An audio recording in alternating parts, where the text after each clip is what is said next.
E aí, galerinha, show? Aqui é Prof. Bergoglio, o cowboy da matemática, aquele que possui a comitiva mais estourada do mundo estudantil. Se você quiser fazer parte dessa comitiva, entre em contato com o Prof. Bergoglio, ou aqui, através do meu WhatsApp, ou então, minha galerinha, aqui, através do direct do meu Instagram.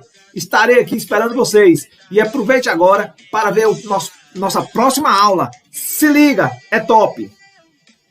Os números escritos, eles podem ter várias formas de escrever. Por exemplo, o que é um número inteiro? Já falei isso na sala. É todo número que pode ser escrito sem um componente fracionário. Ou seja, são todos os números que a parte decimal é igual a zero. 23, ou então, como é que eu falei de outra maneira? É todo número que você bota em forma de fração, que não tem parte decimal e que está sobre 1. Menos 5 sobre 1, 0 sobre 1, 1,54 sobre 1. Mas não tem aqui 2,3, ou não tem a parte decimal. Por isso que ele é chamado de número inteiro, tá? O que é um número decimal? Presta atenção. Eu posso falar assim, na louca, que um número inteiro é um número decimal que tem infinitas casas, todas elas iguais a zero. Ó. Mas quando é igual a zero, não precisa escrever. Fica só o 3.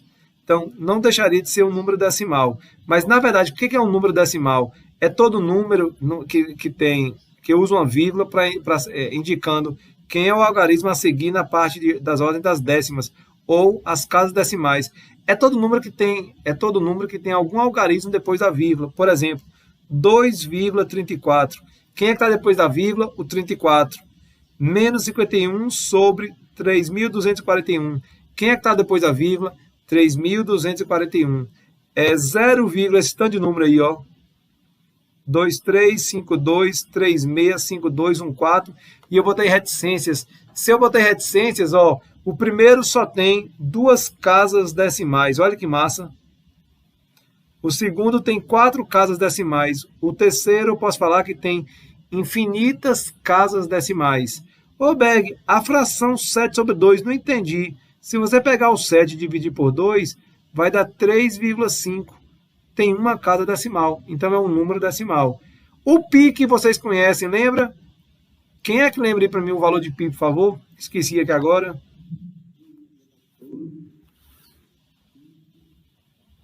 Enquanto eu tomo um gole d'água.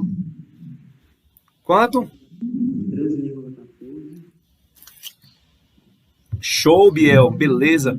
É aproximadamente 3,14.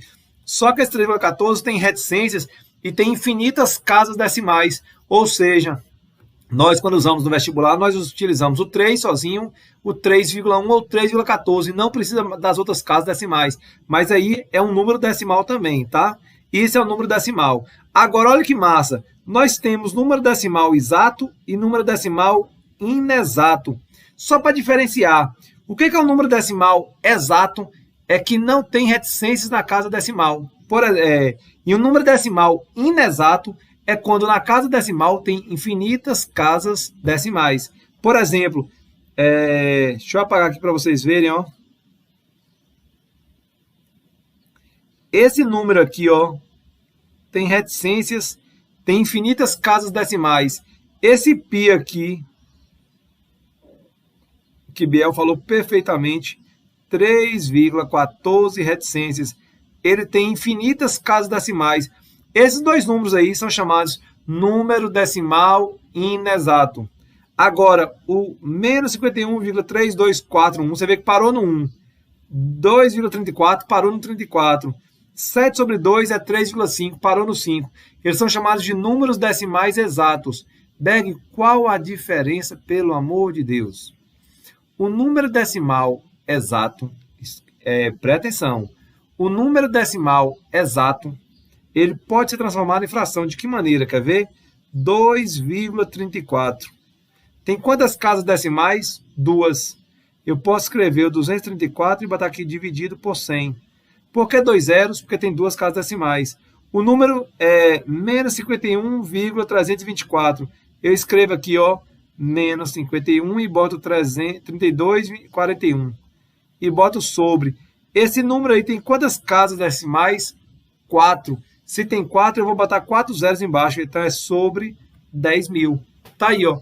Todo número decimal exato é só você botar ele, o número todo, sobre potência de 10. Se tiver uma casa decimal, sobre 10. Se tiver 2, sobre 100. Se tiver 3, sobre 1000. Se tiver 4, sobre 10.000. E assim sucessivamente.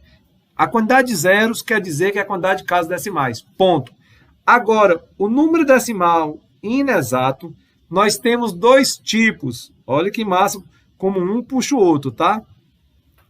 Nós temos o número decimal inexato sem período que repete, e o número decimal inexato com período que repete. Espera que vocês vão ver a diferença. Quando eu falo que é sem período que repete, eles são chamados números irracionais. O que é um número irracional, galera?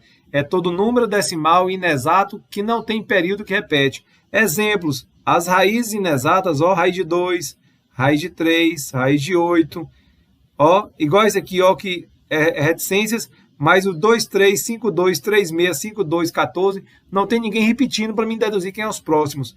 E o pi também, que eu já mostrei na estante, que é 31,14, 41, 14, 18, um negócio assim, e não tem um período que repete.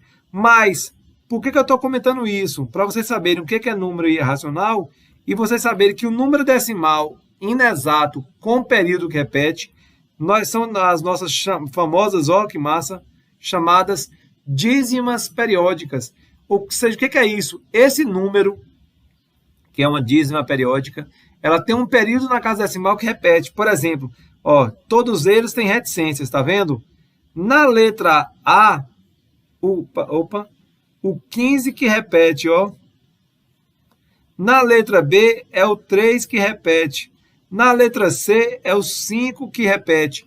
Se sempre tiver um número repetindo na casa decimal, então ele é chamado de uma dízima periódica. E para que isso que eu estou falando? Porque agora o Bergoglio vai explicar para vocês como é que você pega uma dízima periódica e transforma ela de volta em fração. Número decimal exato, ó, 2,38. Não tem reticências. Então não é dízima periódica, é um número decimal exato. Como é que eu transformo em fração? É 238 sobre 100. Tá aqui, ó. Tá beleza? Agora, como é que eu transformo uma dízima periódica, um número decimal inexato com período? Ou seja, como é que eu transformo dízima periódica em fração? É o que eu vou explicar logo aqui embaixo, tá? Ou melhor, mais embaixo.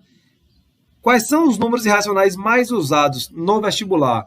Gente, adiantar para vocês. Hoje em dia os vestibulares estão bonzinhos demais. De cada 10 questões, 9 ele coloca o valor lá. Pi é 3,14. Ele bota lá 3,14, 3,1 ou apenas o 3. Na maioria das vezes ele bota até 3, tá? Raiz de 2 é 1,41 aproximadamente. Mas muitas vezes bota 1,4. Raiz de 3 é 1,73. Raiz de 5 é 2,24. Mas para no 24 não, tem infinitas casas decimais. Olha o símbolo que eu botei aqui, ó, de aproximadamente. Não quer dizer que é igualzinho àquilo, mas é aquilo ali que você vai usar, caso você precise no vestibular. E aí, galerinha, show! Gostaram da nossa aula? Top, né? Com Prof. Bergoglio, você vai em busca do 1000 na prova do Enem.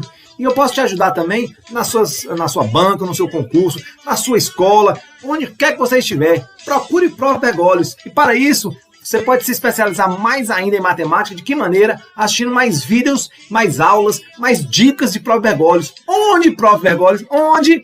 Ou aqui no meu Telegram, ó. Ou então aqui no meu YouTube, ó.